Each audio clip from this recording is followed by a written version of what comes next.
न्याय मिळणे हा एक मूलभूत मानवी अधिकार असून त्याच्या उपलब्धतेशिवाय अनेक मानवी अधिकार फक्त कागदावरच राहून जातील. पुरुष आंतरराष्ट्रीय स्तरावरील नागरी व राजकीय हक्कांच्या आंतरराष्ट्रीय सनदी मधील 14(3) हे कलम असे स्पष्ट करते की एखाद्या व्यक्तीच्या उपस्थितीत किंवा त्याने स्वतः वैयक्तिकरित्या बचावात्मक पवित्रा घेतल्यास किंवा एखाद्या विधी तज्ञांच्या मदतीने बचाव करत असल्यास या सर्व बाबीसाठी त्या व्यक्तीला कायदेविषयक सहाय्य किंवा तरतूद विधी सेवेद्वारे पुरविण्यात येतो. पुरुष त्याच्या जवळ पैसा असो किंवा नसो. पुरुष न्याय विषयक प्रक्रियेत असे विधी सहाय्य त्याला उपलब्ध करून देण्यात येते. कलम 14(3) मधील कायदेविषयक सहाय्याच्या या व्यवस्थेमुळे सर्वांना कोणत्याही भेदभावाशिवाय फौजदारी गुन्हा निश्चित होईपर्यंत मूलभूत हमी मिळते. पुरुष त्यामुळेच मोफत कायदेविषयक सल्ल्याचा अधिकार हा समतेच्या संकल्पनेत असला तरी हा फौजदारी न्याय व्यवस्थेच्या यंत्रणेबाबत सदर संकल्पनेचा विशेष उल्लेख केलेला आहे.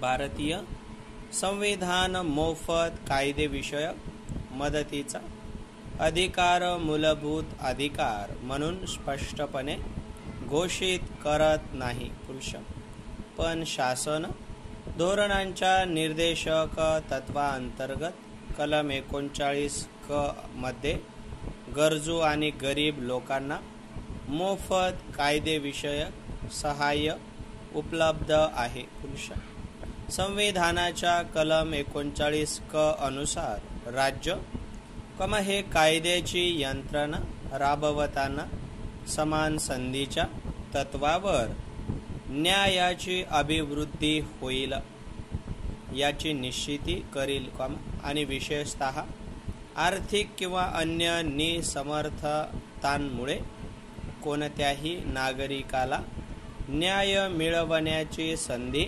नाकारली जाणार नाही याची शाश्वती देण्यासाठी अनुरूप विधी विधानाद्वारे किंवा योजनाद्वारे किंवा अन्य कोणत्याही मार्गाने कायदेविषयक सहाय्य मोफत उपलब्ध करून देईल. सर्वोच्च न्यायालयाने हे स्पष्ट केले आहे की गरीबाला आणि गरजूंना कायदेविषयक मदत ही संविधानाने कलम 21 अंतर्गत नमूद केलेल्या वैयक्तिक स्वातंत्र्याचा भाग आहे. एच.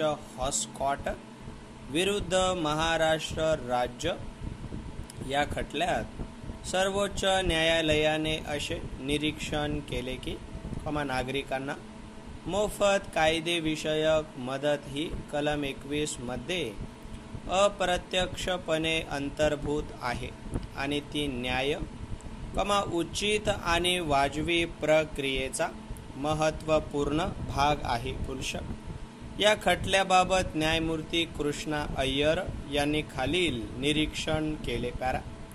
जर एखादा कैदी ज्याला कारावास झाला आहे पण प्रत्यक्षात तो त्याचा संविधानिक आणि वैधानिक असा अपील करण्याचा अधिकार केवळ कायदेविषयक सहाय्याच्या गरजेपोटी वापरू शकत नसल्यास परिपूर्ण न्याय मिळावा म्हणून कारावास झालेल्या व्यक्तीसाठी वकील नेमण्याचा अधिकार संविधानाच्या कलम 14, कलम 21 आणि 39 क या अंतर्गत संयुक्तपणे संमत आहे. खत्री विरुद्ध बिहार सरकार या आणखी एका खटल्यात सर्वोच्च न्यायालयाने हे नमूद केले आहे की मोफत कायदेविषयक सहाय्याचा अधिकार एखाद्या गुन्ह्यात आरोपी असलेल्या व्यक्तीसाठी योग्य न्याय आणि वाजवी प्रक्रिया राबवण्यासाठी महत्त्वाचा घटक आहे आणि हे कलम 21 अंतर्गत संमत आहे. आर्थिक वा प्रशासकीय असमर्थता दर्शवून राज्य सरकार एखाद्या गरीब आरोपीला मोफत कायदेविषयक सेवा देण्याचे आपले संविधानिक कर्तव्य टाळू शकत नाही. गरिबीमुळे कायदेविषयक सेवा मिळवण्यात असमर्थ असणाऱ्या एखाद्या आरोपीला मोफत कायदेविषयक सहाय्य देणे हे राज्यांसाठी संविधानिकरित्या बंधनकारक आहे आणि त्या दृष्टीने आवश्यक ती पावले राज्यांनी उचलणे गरजेचे आहे. शीला बोरसे विरुद्ध भारत सरकार यावेळी सर्वोच्च न्यायालयाने हे मान्य केले की मोफत कायदेविषयक सहाय्य पुरवण्याच्या संविधानिक जबाबदारीचा उगम कलम 14, 21 आणि 39 क मध्ये होता.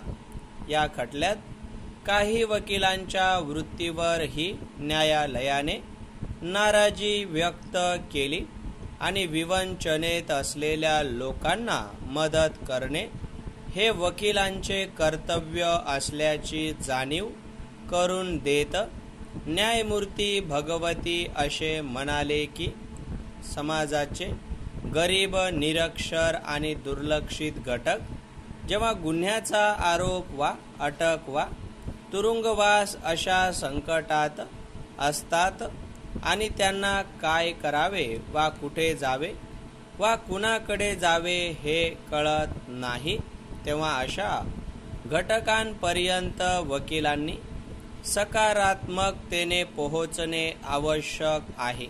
जर विवंचनेत असणाऱ्या मदतीला जाण्याऐवजी वकील त्यांना लुटू लागले तर वकिलीचा पेशा बदनाम होऊन देशातील जनतेचा वकिलांवरील विश्वास उडेल आणि कायद्याचे राज्य, लोकशाही यासाठी ते हानिकारक ठरेल.